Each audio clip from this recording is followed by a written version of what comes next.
Welcome to 100 Yards of Football. And this is our Legends segment. And man, I'm your host, Bobby Butler. And tonight, I got the legends of all legends. This young man, I tell people this all the time about him. He's the greatest athlete I ever played with in my entire life until I played with Deion Sanders. He's from Delray. He played it all, ladies and gentlemen. Y'all welcome to the show, my man, Martin, a.k.a. Mo Wesley. Mo, welcome to the show, bro. All right, thank you, Bobby. Thank you very much for that great introduction, man. But Bobby, man, first of all, I want to give God, the honor, man, because he's the only one that can do this, man. Put me and you back together for this reunion, man. And Delray wanted to see this for a long time, so let's just acknowledge God first, you know what I'm saying? That's right. Everything we do, man. I love you so much, man. I love you so much. Man. Look at him, boy. Much love here, man. Yeah. Mo, you and I go back so far. Yes, we do. And when I started thinking about, when did I first run into you, start playing ball? Now, I don't know if you remember, but at one time, I lived in Carver Park. Oh, I remember. The middle street. I remember. Right. And so we played a lot of ball at Catherine Strong Center. Oh, yes, we did. Yes, we did. Yeah. And so I knew you from that time. But then when I was in the 6th grade, we played together elementary school basketball. Yes, we did. That? I was in 7th. Right. But you got that late birthday. So That's right. And we won it all. I know. I remember that. Yes, sir. That was 50 years ago. Wow. That's amazing, 50 man. years ago. That's amazing. First time you and I played on an organized team together. That's amazing. And we won the championship game, man. That's amazing, man. That's amazing. That's amazing. But man, listen, we got a lot to talk about tonight. And I'm glad I got you on the show by yourself, because one of the things I wanted to bring out tonight, I just didn't want to talk about football. We're going to talk about football. Football was good to both of us. But, you and I played basketball together. Absolutely. We ran track together. Mm-hmm. And then you was a great baseball player at Atlantic High School. You also, a lot of people don't know this, but you were also on the cross country team at Atlantic. And 5 letters in 1 year. My 10th grade year, man. 5 letters. 5 letters. I didn't even know you knew that. I didn't know you knew that. That's unbelievable, man. Unbelievable. Okay. But look, so let's get into it. So let me ask you this question. I want to always ask questions so that when young people are watching the show, kind of give them an idea of, how we came up and our vision and our goals and our dreams, on our journey, how things happen. So who was it inspired you to play sports, period? Bobby, that's a great question, man. Mm-hmm. Let me tell you, back in our era in 60 and 70, there was a lot of discrimination and racism in Alabama, Mississippi, and Georgia, whatever. But Bobby, we did not have that in Delray. Okay? Mm-hmm. And it's all because of our leaders and our parents back then, they put some fear in us, and that's what our kids don't have today. But anyway, Bobby, just to start, back in when I was like 5, 6, and 7 years old, we had opportunity to move to Delray and Carver Park. And Bobby, let me tell you, a lot of people don't know this, but there was a youth Negro League in Delray. All right, there was like 5 teams: Carver Park, Waterfront, Frog Alley, the 6th Avenue Boys.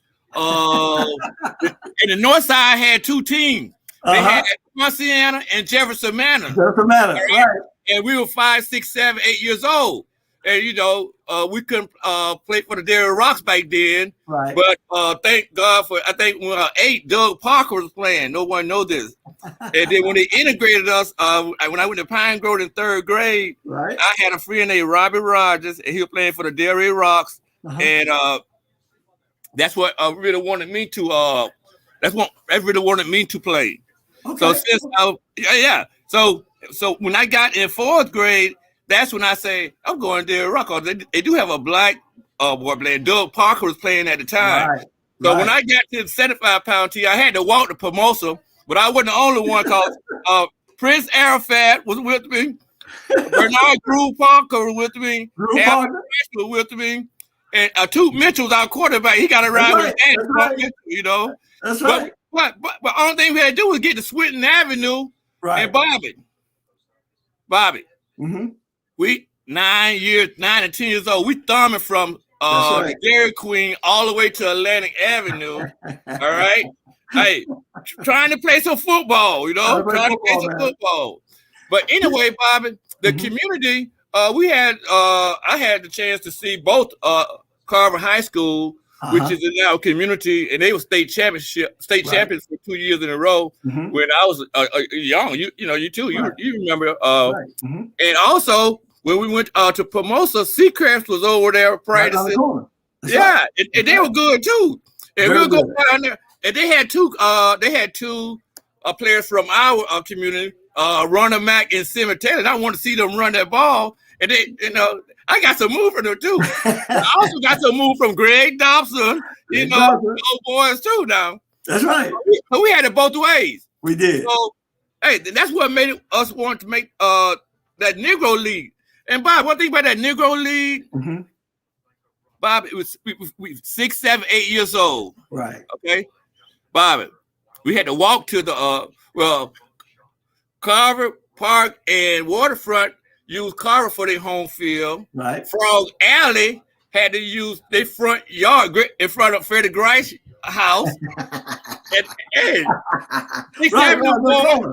6th Avenue boys used the 4th Avenue a baseball diamond. That's right. And then Parson and Jefferson, man, they used the Teen Town. So we had some facilities, but I tell you what, there was no parents, there was no fans, there was no coaches, and Bob, check this out, there was no referees. That's right. So when we got to like 9 or 10, we went and played there at Rocks, and and then the rest is history. The rest is history. Well, you know what's amazing, man, to me, because we played football on the streets.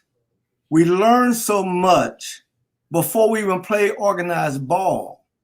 It's like when we started playing for the Rocks, right? Yes. And whatever the system was, I mean, they tell us a system and how the plays work. But when you got that ball in your hand, coach can't coach you after you got that ball in your hand. You had developed that from Carver Park already, from playing against Frog Alley, from playing over there, right behind Teen Town Center and all those different places, because Delray was a town that was flooded with football talent. Bobby, one thing about Delray, they very competitive. Yes. Before our time, during our time, and right now today. Delray strong, very competitive. And very competitive. But my senior year in high school, we were the number 1 high school in the state of Florida. I ain't just talking about football, basketball, and baseball. Right. Our tennis team, our golf team, our swimming team was the number 1 in the state. Hey, that's right. A lot of people don't know that. That's right. And then you talk about when most Wesley get this ball in his hand, Bobby, we ran one of the best offense in the country. Really, right. We had one of the best coaching staff in the country. And Bobby, on offense, I had some players behind me. We had an offense that was tight, Bobby. That's right. We had Jim Hager and Jerome Virgil on that right side, and that's who blocked for me. I ain't never go to the middle. I went around the end. Right. And anybody blocking with you, I had some boy behind me, Keith Washington and Larry Coffey. They could have did the same thing I did, but I had the opportunity, Bobby. I had the opportunity. Right. I thank God he gave me the opportunity, man. Well, I tell you what, man. Yes. Let's talk about that. Let's talk about Atlantic High class of 76. Wow. I'm just going to go ahead and show that, Jeremiah. Go ahead and get that picture in. Because amazing. Wow. Boys right there. Wow. Wow. Hey, there's some dudes right there now. Wow. Hey, boy, look here. Steve Cornelius. Yes, sir. First team All-State. Chuck Cunningham, middle linebacker. Yes, sir. Boy, look here. Chris Lard. These boys going both ways now. playing both ways. Think about that. Think Bobby, about look that. at you, Bobby. Oh, Think boy. about that. Look at that afro. Look at them pros, man. Hey, and you know what, Bobby? We lost Mutt Lee, man. You know, rest in peace. And I just love him to death, man. Yeah. And I think that's me down in the middle right there. That's you on the middle, on the knee, right there. And Tim Swilly. And Tim Swilly, the best hands in the game right there. Yeah. He didn't drop a pass. But you know, it's amazing. You and both Elijah Davis, we call him Mutt Lee, Mutt Soul. Yeah. And we just lost him about a month ago or so. We were going to do a show with that class right there. And man, that thing hurt me, man. I couldn't even talk about it after that for a while, because Mutt Lee, between you and him, he was a fullback. Ladies and gentlemen, he rushed for 1,000 yards. Mm-hmm. Mo Wesley rushed for 1,000 yards. So we had two 1,000-yard rushers in the same backfield. Mm-hmm. And so when we did pass the ball, which was very rarely, man, these guys were running down the field wide open. It was easy for me to just pitch it out there, right? I didn't have to be accurate at all. And with a guy like Steve, I remember Steve Knies, man, because they had my 10th grade year, Lee Wilder and Chuck Jones had just broke the school record for the longest touchdown pass, right? And it was my third game. I hooked up with Steve. Me and Steve broke that record, man. Hey, I remember that. Hey, Bobby, why you got that picture up there, man? Let me tell you something, man, about our offense and our team. Right. We wasn't that big and we wasn't that fast because our offensive line was like about 165 up front. And that's probably why you don't see them on that picture all state. Right. But you got to give them credit, like Scott Guys in the center, Matt Alker, and Mike Major was about 150 pounds. Mike Major, that's right. Duke Dawson and Doug Zufin on the tackles, and the wrong edges on the end, and Huggins. You know, those are bad boys, man. Hey, listen. They picture not on there, but in us, they picture on there. They picture on there. Well, they deserve to be there because people like Matt Alker and Scott Guys, man, I can't say enough about the Guys family because, you know, I grew up with them playing rock ball and then played with Scott. Scott was in the class of 76. He was a great center. And he was good for me, right? It was really good for me, helping with the line play and everything. You know, we used to have to call the quarterbacks. You had to call the front out.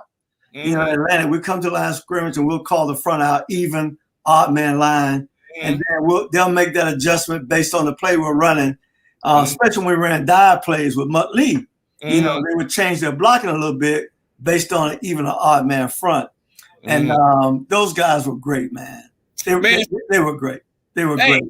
And I'm sorry to cut you off, but you talk about Scott Guys, and I got to give his family credit because when we was on the 75-pound team, not just Scott Guys' family, but the Tidwells and the Morrison and the Mark Little's family. Bobby, it's supposed to have been discrimination, but here we go. We ride in they cars to the away game. That's right. And then after the game, Bobby, they got to come in the hood and drop us off with all their kids. That's right.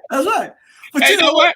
They showed love to us, man. They showed love. We ain't seen no discrimination. I ain't see it. Well, I saw it, but, you know, not from them. Right. Well, that was partly why we were so successful. Because we were a family. We all came together. You know, we all had the same common goals, and we loved each other. Mm-hmm. And so, I mean, we did the work, man. Because, you know, when you play under Coach Wilder wasn't no joke now. That's right. Coach Wilder, your senior year, early in the season, he got on me real bad one day. I'll never forget it. And we were doing wind sprints at the end of practice. And I'm running in the middle of the pack. So after practice, he said, I need to talk to you. Everybody went up to the field house. Uh-huh. He said, Bobby, he said, are you the fastest guy on the team? And I looked down and said, Coach, can't nobody here outrun me, right? He said, well, how come you're in the middle of the pack when we do And I couldn't say nothing. So then he asked me this. He said, are you my quarterback? I said, yes, sir, I'm your quarterback. He said, well, Bobby, if you're a lead out front, he said, these guys will follow you anywhere. Mm-hmm. That changed my whole life. Mm-hmm. That one thing he said to me changed my whole life. Mm-hmm. That was the last time I was in the middle of the pack, hanging with my buddies. I started leading, started running out front. You know, even though I was more tired, but it made me better on Friday nights. And, you know, our mixing, the 76 team. So I look at you. I mean, you can get the corner at any time. You know, we run those sweeps, we run those counters, we run that quick pitch. You know, you gonna get that corner, Mo. They can't stop you from getting that corner. Hey, I had help, Bob. Hey, it wasn't me. I had help. It was us, man. Well, you had help. I had some help. And then when I get that dive play to Mutt Lee, they can't stop him. And so the only way to defense us, Mo, is to put 9 people in the box. That's the only way. Hey. And if you do that, me and Steve Canedia's gonna hook up, or Tim Swilly gonna hook up down the field, and you're gonna have to back up. So we had the perfect offense for our talent. But there's only one thing I can say, Mo, about our offense. And I wish we would have did a little more of. We talked about this the other day. Because Coach Wilder put in a game plan for the first game against Glade Central. He put in a game plan, and he was going to split Steve out wide.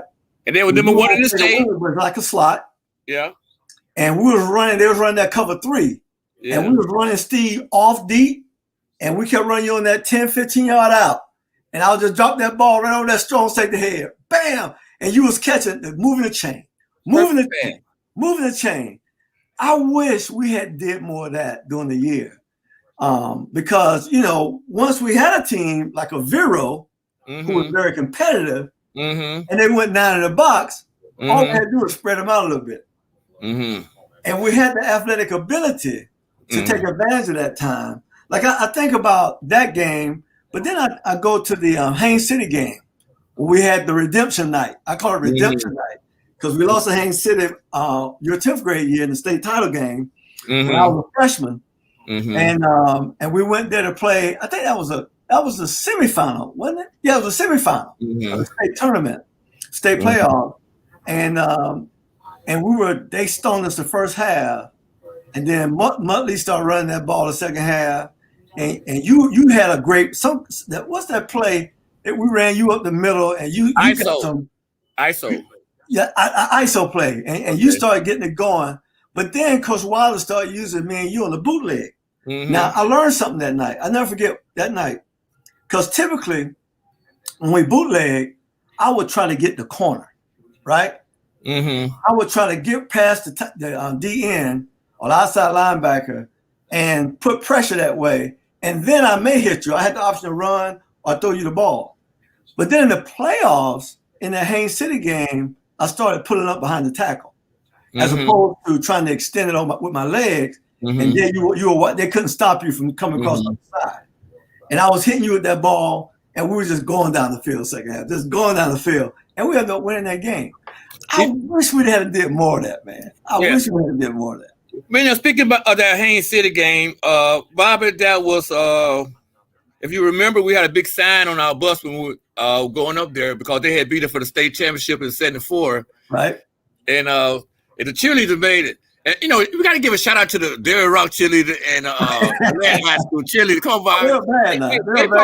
They pumped us up. But anyway. They're bad. Yeah, man. We went up there, man, and the first half we were down 7-0. And, you know, Coach Wilder went into prayer or whatever. Kevin Logan, you know, praise God, you know, which was a great linebacker. He came in and gave us a speech, you know, and then, you know, everybody full of tears.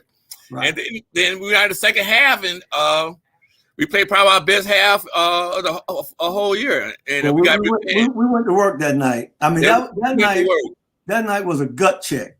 That was a great night. It showed not only our ability to do some things, but the heart that we had as a team. Amen. You know, because we were never hardly behind in the game, man. You know, we come out there the first quarter, man. The score might be 21-0, man. And so we were smashing people. Yeah. Let's talk about this real quick. All right, we know you were a great offensive player. All right. But a lot of people don't know, at cornerback, you had 10 picks your senior year. Hey, wait. Back it up now. I had 10.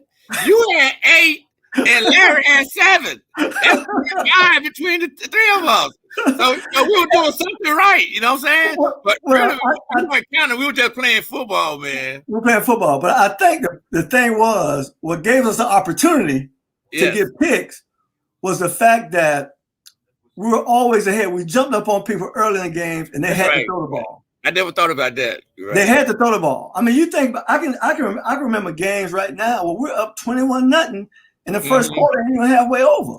And so what they gonna do? They got to get back in the game. And you know, with Chuck Cunningham playing middle linebacker, or Muttley playing D tackle, you know, when Steve on one end and Keith Baker on the other end, and Chris Lamar playing middle linebacker. Hey, bro, it wasn't a lot of room for nobody to be running the football. I know, but Bobby, if you remember going into our senior year, my senior year, because that was the only year I played, we wasn't even ranked. And our first game was Lake Central. And they was number 1 in the state. And we ended up but we played them on our field. We ran them out of there. We ran them out of there. Ran them out of there, you know, with that small team. Hey, speaking of small team, I remember when we went to Okeechobee. And we were walking on the field, and all they fans with the Cowboys hat or whatever they called them, they was talking about us. Look at them little old boys. We're gonna tear them up. You know, we're gonna tear them up. And the final score ended up being like 58-0 or whatever. 58-0, something like that. The boys gonna whoop y'all and we going over back home. But man, that was all right, Mo. So you know it's amazing, right? So that year, as a quarterback, playing with your group as a quarterback, it was the best year because, you know, our game plan was no question. Nobody, you know, it was no secret. We're going to establish the run. And what we really want to do is establish the dive play. All right. We're going to establish the middle of that field with them tough yards. And cut you down, and here you come on them sweeps and that quick pitch and that counter. Bro, boy, I'm glad we didn't have to play each other ourselves. Hey, don't forget them bootlegs used to run now. Well, yeah. But you know, Mo, I tell you, my junior year, I really enjoyed that because I got a chance to witness y'all play, right? I got a chance to just be like the manager of the huddle, you know, the manager of what was going on in the field. I really didn't have to do a lot, right? And so I watched that, and then when it was time to throw, I mean, we did big things because we didn't have to throw a lot that year, right? But then where the magic really happened, Mo, was on defense. You know, because when they put that ball up, I remember the Dillard game, right? We playing Dillard, and everybody talking about what Dillard gonna do. They coming from Fort Lauderdale. They gonna put this thing on us. Yeah. Man, next thing you know, it was in the second quarter. I remember like it was last night, and they announced on the mic that Barry Hill was walking in the stadium. Okay. And boy, look at here, the hair stood on the back of my neck, bro. Okay. And Richard James, the quarterback for Dillard, threw a little out pattern to that tight end. I snatched it. I remember that. I was gonna bring it up. Hey, it was on. What? It was on. Hey, lights was out then. Lights was out. It was out. You know what, Bobby? Everybody in South Florida talking about that quarterback, James. Yeah, he came to Delray. But back in the day, Bobby, they don't come to Delray. You don't come to Delray like that. And it's still like that today. That's right. Hey, but you got to give credit for those boys before us, Bobby. Ooh, what? Hey, what? Come on, Bobby. What? Come on, Bobby. Hey, listen. Let me tell you something, Mo. I tell you right now. Put it this way. I live all my whole life. And when I think about going back as far as Anthony Penn, yes, you know, I always thank him and I always give him credit because I'm gonna tell you, man, he was a guy that really turned my buttons on to play that position. And then the first time I was really so-called evaluated from a coach, I was playing football over in front of Tony Scott's house, which is right across the street from Bump Mitchell's house. Mm-hmm. All right. So I'm playing with two, Smitty Boo, Vic Mitchell, and Tony, and some other kids in the neighborhood. You know, Crab used to live down there. We used to play with them. And so we're playing in the street. And I remember Bump came home. He was in his car. He pulled over and just started watching us play. He was just watching the game. I don't know what he was. And I'm out there throwing the ball. And then all of a sudden, he stopped the practice. Stop. Wait a minute. He said, Bobby, how old are you? I said, I'm 10. He said, you going to play for the Rocks next year? I said, if my parents let me. And he stopped the game, and he had two and Vic and Tony running routes and had me throwing the ball. I guess he saw me throw the ball. He said, can I throw a square in, an out pattern? And he put me at quarterback. That's how all that started, even though in my mind, in my heart, that's what I wanted to play. Right? Wow. I want to be Anthony Penn. Okay. And that's how all that started, right? Playing quarterback. And but then, you played quarterback on the 75-pound team, didn't you, Bobby? Well, here's the thing. This is crazy. The first year I played, Mo, only thing I can figure out, my dad must have registered me late. Okay. You were on the 75. They had me playing 95 with Vic Mitchell and Smitty Boo. And you know I ain't belong up there. You're right. I remember that. I ain't belong up there. and we all knew you. They took you. That's right. I should have been down there with y'all. Right? Well, to make a long story short, that was my first experience. And I got to tell you something funny. I tell you something funny. You're going to love this, right? So I'm in practice. I'm a running back. I'm not a quarterback. I'm a running back, right? And so the day of the game, that morning, they started giving out the jerseys numbers, you know. Yeah. You know, I wanted to be like Gail Sayers. I wanted number 40, right? And so they gave out, everybody wanted number 32 back then because OJ wore 32 and, you know, Jim Brown wore before that. So everybody wanted 32. And the Dortch dude got 32. He was our running back. And then they gave all the 20 numbers, all the 30, all the 40 numbers. Then they gave me number 87. I should have knew then I wasn't going to play, right? But I'm a little kid. I don't know no better. I don't know no better, right? Hey, so, Bob, check this out. This is no joke. So we go to the game that night, and we're playing Sunrise, and we're losing 7-0. Okay. And so, you know, back then, you know, we used to all sit on the bench. They made us all sit on the bench. We couldn't stand up. We had to sit on the bench. And it's in the fourth quarter, and we crying because we're losing. Right? All right. So I'm on the bench crying. We all crying. And then all of a sudden, I stopped crying. I said, you know what? I got to help my team. They had a dude run the ball. We couldn't stop him. So I get off the bench. True story, Mo. I get off the bench. I run past the coaching staff who was standing up. And one of the Taylor boys, one of the twins, was playing safety on that team. I never lined up at defense the whole time. I took him out the game and lined up at safety. They snapped the ball, gave that kid the ball. I went up there and knocked him. I hit that number so hard, right? And then they put me out the game, put me on the bench. And then Monday, I turned my uniform in. I quit. Hey, Bobby, I gotta share this with you, man. You know, I lived in Carver Park, right? Right. In order to live in Carver, well, on my street alone, was very, very competitive. I got to bring this up. You know, we had Barry Hill. We had Barry Hill in that street. Barry Hill and Charles Cornelius. On the same street. And the majority of people. The reason I'm telling the story, the majority of people on that street, you had to have 9 or more kids, you know, in your house. You know, right. We had 9. The New Bowl had 10. The Heath had about 10. Right. And the Cornelius had about 20. You know, 20, right? And so you had to compete for a basketball position, a football position, a baseball, whatever, you know, whatever sport we playing, you got to compete. You know, then you got Luther Moses and St. Field on that street. We had some ballers, man. We had some ballers.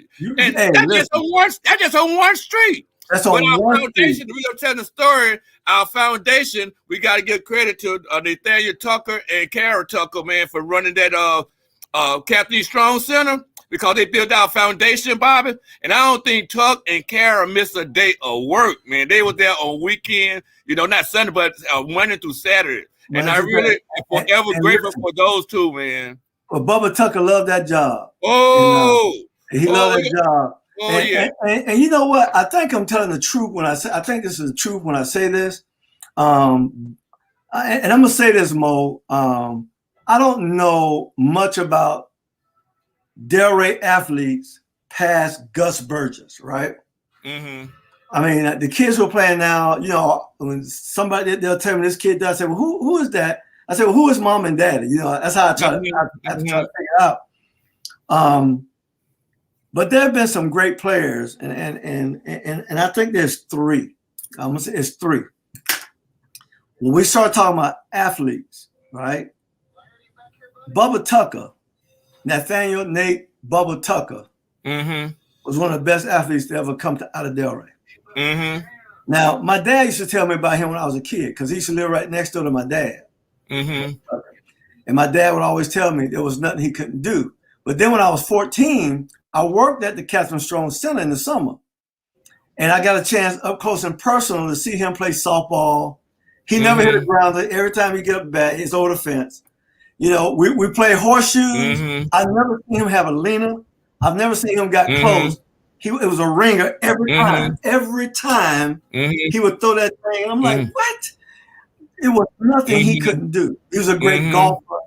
I mean, he was like that. And a lot of people don't know this, Mo. We know he was a great football player. And matter of fact, he was the first person from Delray to get drafted in the NFL.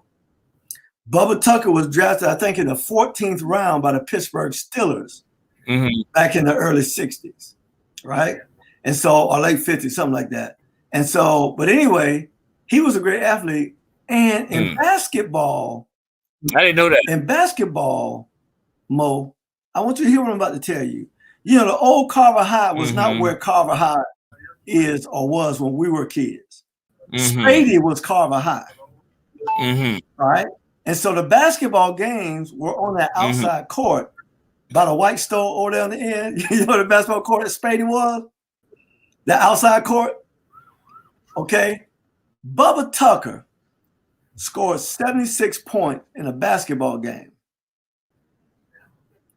Think about that. When the game was a slow game, it was a slow game. Right. He scored 76 points in a game. Now imagine the game, how they walking the ball down. They're not fast breaking like we do, running and gunning. He scored 76 points in a game. So I'm gonna say Bubba Tucker. I know exactly. Yeah. Bubba Tucker was one of the great athletes. Yes. All right. And then the next one I call a GOAT is Greg Dobson, right? Greg was a phenomenal football player. We know that, right? And I knew, Mo, that he was a great baseball player. Outside. I knew he was a great baseball player. But one night, my cousin Edith Pitts took me in the gym one night when Carver was playing basketball against Roosevelt. And I saw Greg Dobson run the point position. It blew me away, man. It just blew me away. I'm like, man, what can't he do? And so, and then I come back to, and then another thing about Greg Dobson real quick. He played football, basketball, he played baseball. But when they could, Mo, just like you, they would put him in the track meet, and I think he won state in the 100-yard dash and the 220-yard dash. Coming from a baseball game, driving all the way out to Lake Shore, which is Glade Central. Oh, yeah. And he won the state. And so he was like you. And then fast forward to our group, we got you. Great football player, great basketball player. Mo, you was one of the best basketball, man. It was between you and Jap, man, you know, and you could play both. Now, Jap was a true point guard, but you were a 1 and a 2. You were a combo guard, and you can do anything. But, man, you can feel that god doggone hold up with that basketball. And we had Steve out there doing that, Isaac Ford, Norris Lee. I mean, Tim Kennedy, man, we just had a great group of guys playing basketball. Let me tell you, we had an opportunity to. Matter of fact, your senior year, we had the best basketball team in 3A. We just didn't win it.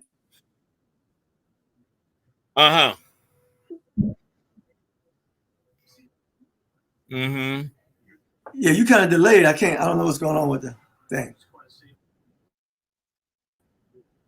Mm-hmm.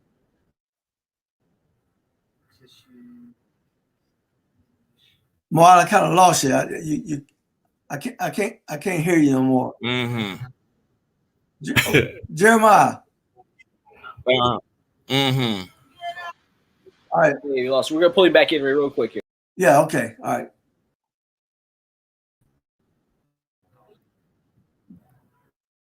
All right, Mo. Can you hear me? Can you hear me? Yeah, we don't have him yet, Jeremiah. Mo. Mm-hmm. Mm-hmm. Oh man. Yeah, Mr. Wesley, you might have to exit and come back into the room. We'll see if we can make that work.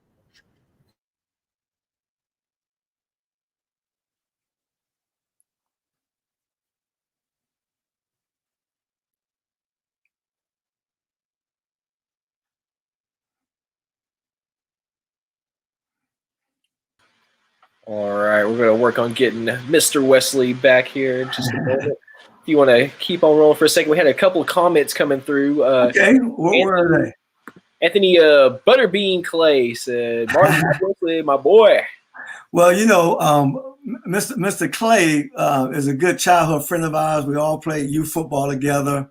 It's a bunch of guys down there. Anthony Clay himself was a great middle linebacker and running back, fullback when he got the opportunity to. We all grew up. He's in the same class as Bo Wesley. You know, it's so much talent. You know, over the past year, we've been talking about Delray Beach, and we've been talking about the talent that's in Delray Beach. It's so many guys down there that can play. Sometimes you have to wait your turn to play. Yeah. I mean, we found that out when we had Red Odom and Bill Caesar, and we had Coach Nate Collins on. They talked about the old Carver days and the talent pool. And Eugene Hanna also talked about we just had to wait our turn, right? Yeah. And so that's the kind of athletes you have. You just have to wait sometimes. There he is.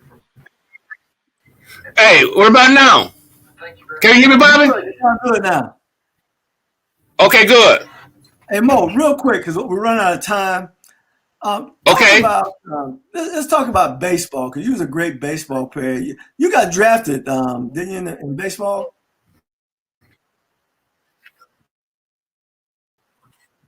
Well, let me say this real quick, and I won't tell the team in Atlanta history because we played from elementary all the way up, and his daddy was the coach. You know, I don't care what they debate, but we had the best basketball team ever. No But doubt. with baseball, man, you got to talk, man. Jeff Morrison, Scott Guys, hey man, Jerome Burgess, hey, Keith Washington. You know, we had some boys, man. We had some boys. We went all the way to the state championship game, but it wasn't immediately like a team effort. And Lil Jap, you got to give Lil Jap, hey man, shout out to Lil Jap, shortstop, best shortstop ever. You know what I'm saying? Out of Delray, and I'm playing second base. That's the best battery ever. Lil Jap and Lil Mo, we don't play basketball, point guard. You know, and I just enjoyed playing with those guys, man. And that was another sport that we should we fell short. We had some unfinished business, but we had a great time, man, with that team, man. Yeah, we did, we started in the role in Carver Park, you know, trying to impress Red Odom because he was the baseball coach and he lived in Carver Park on our street. And after Red saw us playing at Tuck Center, Red formed the Little League Baseball, and we had our own team, but Red and John Ramsey lived next door neighbors, and they both lived on our street. They both had a team, so we couldn't play with both of them. Right. But very competitive, man. Right on that one street, we could have had two teams. Very competitive. Very competitive. Well, you know, very competitive. Well, Mo, when we just talk about Delray in particular, going back, but baseball, I did not get drafted, Bob. Let me tell you that story. Mm-hmm.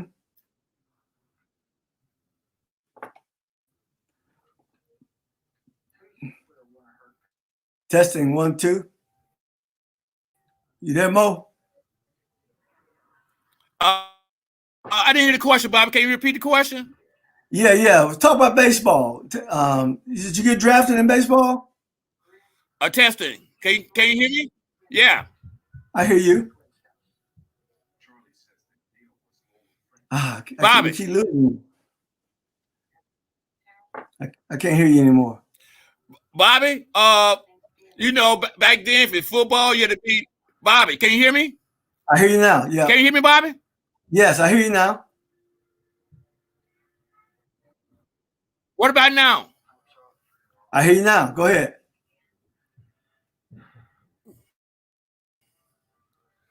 What about now, Bobby? Yeah, go ahead. Talk. Yeah, I want to talk about baseball. I led the county in hitting. You know, I had like a 500 average or whatever. Wow. And I attracted, and they were talking to me because I didn't have no football offers because you had to be like 6. So right. I was talking to the New York Yankees. My mom had 9 kids. Wow. You know, we coming out of poverty. You know, right. So I really wanted to go baseball. Right. But all of a sudden, I saw that article in the newspaper say I signed with Florida State, and you know, Bobby, I didn't know what to do. You know, I didn't know what to do. It was joy. It was joy.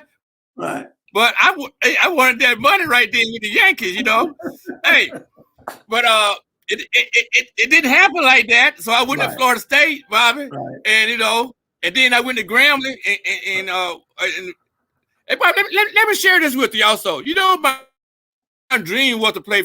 I want to say this to the youngest kid too. Mm-hmm. My dream was to play professional football, professional anything, because of the salary. You know, coming from poverty, that money looked good.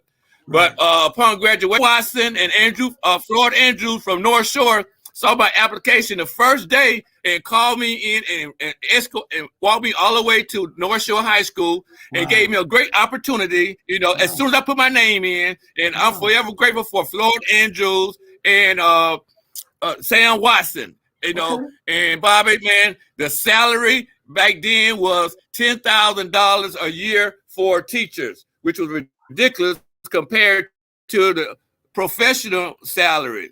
So my first year I made 10. The next 3 years I had certification problems. So, but they wanted me to teach. They still wanted me to teach math, and I did a great job. But I was making half the salary because of certification issue. So you know, I wasn't, and I've been doing it for 37 years now. So I wasn't into education and coaching for the money, because it was all about giving back, Bobby. And a lot of people understand that, man. And it's not my will; it's what God wants me to do, man. I really enjoyed that, man. And now, Bobby, hey, I'm all done. I'm all done. 62, and no more working. You know. That's awesome, man. That's awesome. God got work for me. Hey, you ain't got no afro no more. Hey, you see, I got that gray hair in my mustache, right? Hey, we can't do what we used to do, bro. hey, we had a great run, though. We had a great run. Hey, Bobby, we got time now. We got time. Maybe we can bring it back out. hey, Bobby, I got to mention one thing. Hey, Bobby, you know how the NFL, when they score a touchdown, they had the celebration in the end zone? Bobby, we were doing that way back then. I don't know if you remember. We played Sunco. Can you hear me? Bobby, you remember that story? You remember when we played Sunco and you shined my shoes in the end zone after the Carter got mad? Hey, man. Hey, boy, I wasn't going to do it. But when you came running up down to me and you put that knee up down, I had to put up there, man. On their field, too. I see you. Coach Wild used to get on me every week because I had a new dance every week, man. My senior year. Oh, he used to be so mad with me, man. He was hot with me. But anyway, we had fun, man. But listen, man. Hey, look, Mo, thanks for your time, man. We can be here all day. And maybe we may do this again in the future and get some more guys on the show with us. And we follow right behind him. Yeah. That's right. So look, man, I love you. Yeah. Appreciate all you do, not only for those kids, but what you mean to me in my life. You know, I'll never forget our life together growing up. And I love our brotherhood, man. I mean, we love each other to death, man. To death do us part, man. So I just want to say thank you again for coming on the show. I didn't hear you. I'm sorry. Well, just thank you again for coming on the show, and God bless you. If you like our show, this is 100 Yards of Football. Like it, comment, share. Thank you for viewing this show with us tonight. We have the great legend from Delray Beach, my man, Mr. Mo Wesley. Thank you again.